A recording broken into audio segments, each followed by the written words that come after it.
તો જો અત્યારે છે ને બધાના ધાબે છે ને સોલાર હશે. મારે આ સોલારના 7 વર્ષ થઈ ગયા છે. આપણે કાલે સાફ કર્યું નહોતું. આજે છે ને સોલાર સાફ કરવાનું છે.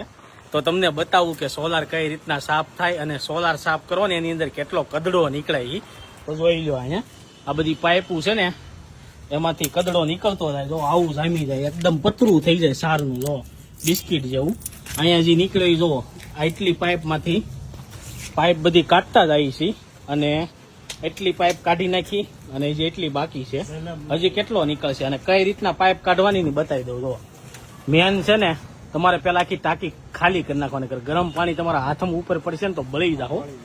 એટલે એ ખાલી કરીને વાથી લૂઝ કરી નાખવાની. અને મેન આની નીચે છે ને એક નાનું એવું કાચનું આવે એ તમારે બચાવવાનું. એ તૂટી જાય ને તો આ પાઇપ ફેલ થઈ જાય એમ કહે છે. તો જો આ રીતના હવે પાઇપ કાઢી છે. હવે આની અંદર આ જો ડટ્ટી તૂટવી ન જોઈ. હવે તમને બતાવી કે આની અંદરથી કચરો કેટલું નીકળે છે ને. જો આ ગરમ પાણી નીકળ્યું, હવે છે ને કચરો નીકળે છે. જોઈ લો એક એક પાઇપમાં એટલો સાર જામી જાય. એટલે જેને સોલાર સાફ કરવું હોય ને ઘરે કરીએ કે આ રીતના થોડોક ટાઈમ લાગે પણ થઈ જાય મસ્ત. જો અમે વારા ફરતી વારા છે ને બધી પાઇપો ખાલી કરતા ગયા છે અને એક બાજુ મૂકતા જાય જેના કારણે અથડાય ને તો તૂટે નહીં. બાકી આ નીચેનું છે ને ખાસ ધ્યાન રાખવાનું.